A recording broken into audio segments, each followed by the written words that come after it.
Daf Yomi, Tractate, Zevachim, page 60, Daf Samach. Starting at the bottom of 59b. Rabbi Yossi said back to him, "But isn't it already stated in the curtains of the court, and the screen for the door of the gate of the court, which is by the tabernacle and by the altar," in Numbers 4:26. The verse juxtaposes the tabernacle with the altar to teach that just as the tabernacle was 10 cubits high, so too the altar was 10 cubits high. And another verse states the curtains were 15, and now we're on the top of 60a.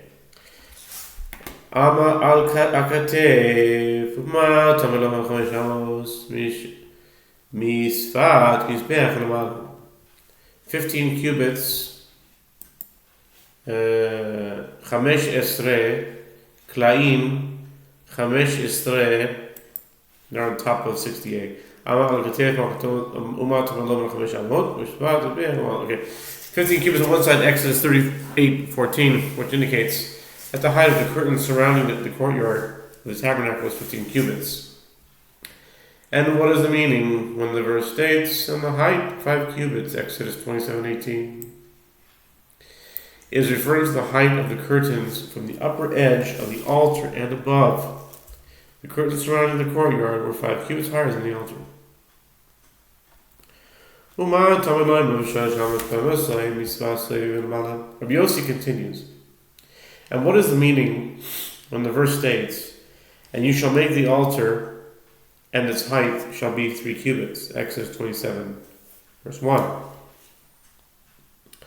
The verse means that the altar measures 3 cubits from the edge of the surrounding ledge and above. The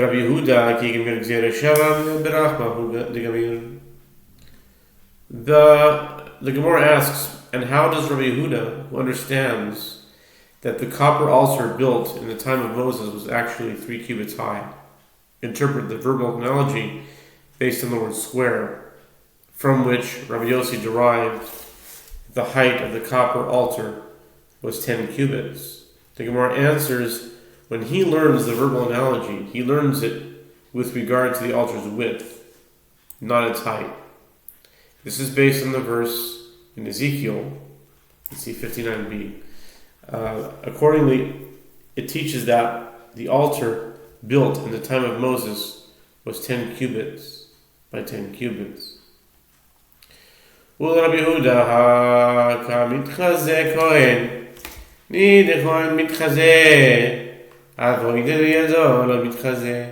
Gemara asks, and according to Rabbi Yehuda, who maintains that the altar was 3 cubits high and the curtains surrounding the courtyard of the tabernacle were 5 cubits high, isn't the priest visible while performing the service atop the altar?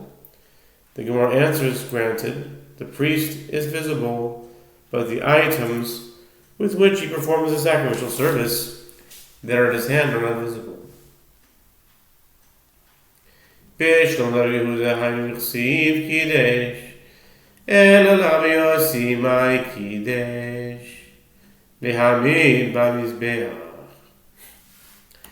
Gemara returns to the original dispute between Rabbi Yehuda and Rabbi Yossi with regard to whether or not Solomon consecrated the floor of the temple courtyard.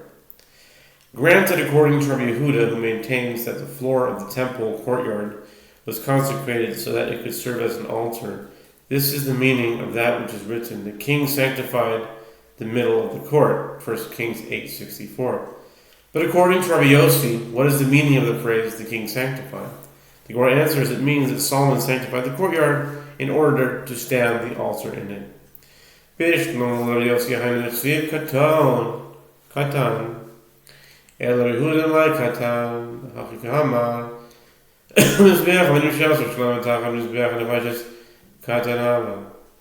Gemara continues, granted, according to Rabbi Yossi, who maintains that the surface of the altar built in the time of Moses was 5 cubits by 5 cubits.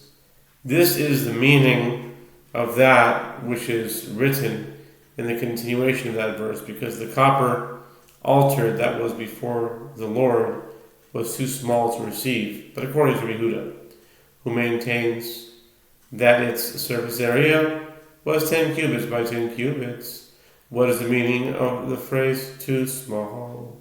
The Gemara answers, the verse is referring to the altar built by Solomon, and this is what it is saying. The stone altar that Solomon built in place of the copper altar built in the time of Moses was too small to accommodate the large quantity of offerings.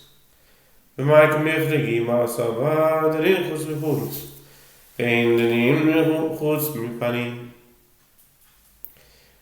asks, with regard to what principles do Rabbi Yehuda and Rabbi Yossi disagree that causes them to interpret differently the verbal analogy based on the word square?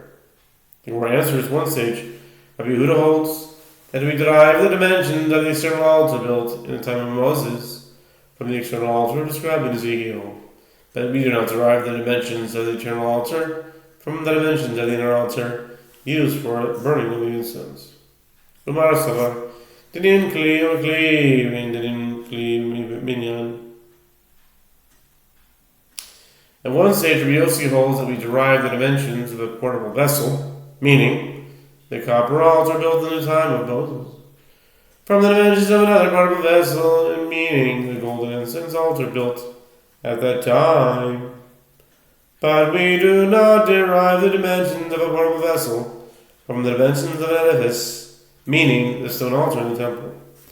Amrava, Moide Rabbi Yehuda Bedamim, Titania Rabbi Yehuda Omer, Kos Echad Hayam Mimale Midam HaTa'arovot, ושופכו על גבי מזבח, שאם ישפך דמו של אחת מהן נמצא, זה מכשירו. Rava says, although Rabbi Yehuda maintains that the entire temple courtyard is fit for burning the sacrificial portions of offerings, he concedes with regard to the blood that holds that it must be presented on the altar, as it is taught in the Braita. Rabbi Yehuda says on Passover Eve, the priest would fill one cup with the blood of the many offerings brought that day, and that was now mixed together on the floor. And then he would pour it on the altar, so that if all the blood of one of the offerings had been spilled and was never presented on the altar, this cup would contain a small amount of that blood, and pouring it on the altar would render the offering fit.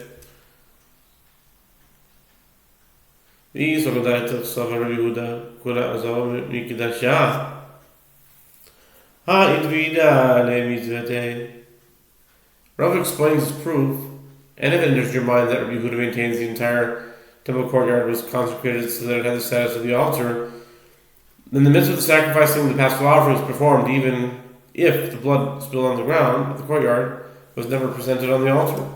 The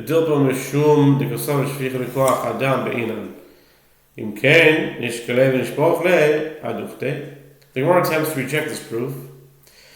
Perhaps we would require pouring a cup of the mixture of blood on the altar due to the fact that he holds we require pouring of the blood of the paschal offering by human force.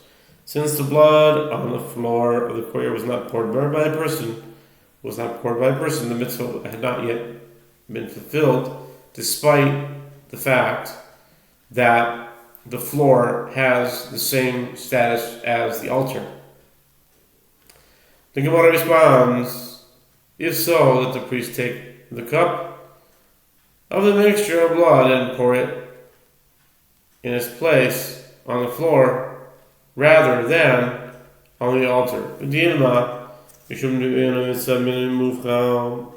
Gemara rejects Rava's proof. Perhaps Yehuda requires the blood to be poured on the altar only due to the fact that we require the mitzvah to be performed in the optimal manner. Even if Yehuda holds that the floor of the courtyard has the same status as the altar, he would agree that it is preferable for the blood to be poured on the altar itself.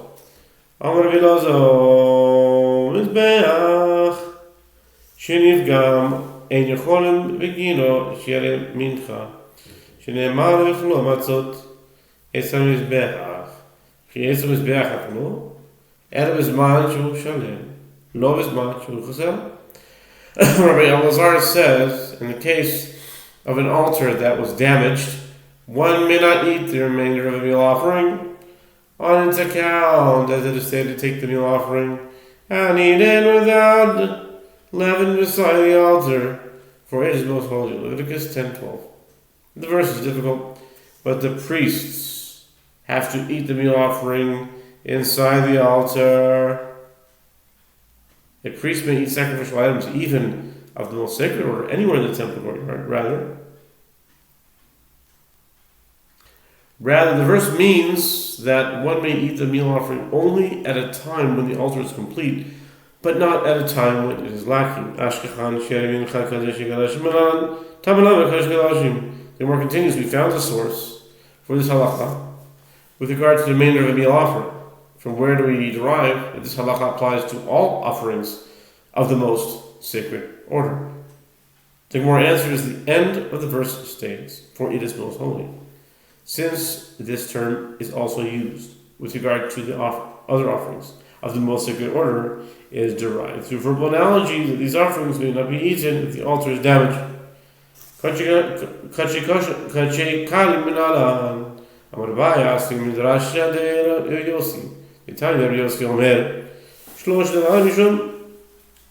we're in the middle idea, so we'll just continue on to 60. We're continuing on to 60 here, and we'll finish with this idea on the top of page 60. Page 60b. Mishum.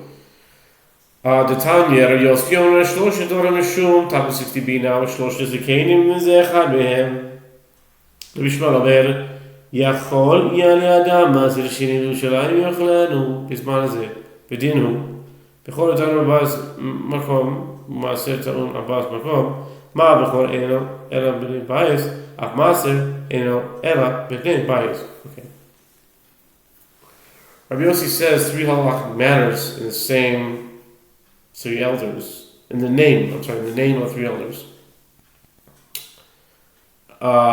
And this is one of them. Rabbi Ishmael says, one might have thought that a person would bring second tithe produce up to Jerusalem in the present after the destruction of the temple and eat it. And ostensibly, it could be derived by means of a logical inference that one may not do so. A firstborn offering requires bringing to the place, meaning to Jerusalem, and eating it there. And second tithe produce requires bringing it to the place. See Deuteronomy 12:17-18. Just as the firstborn offering may be eaten there and only in the presence of the temple, so too, second tithe produce may be eaten there and only in the presence of the temple.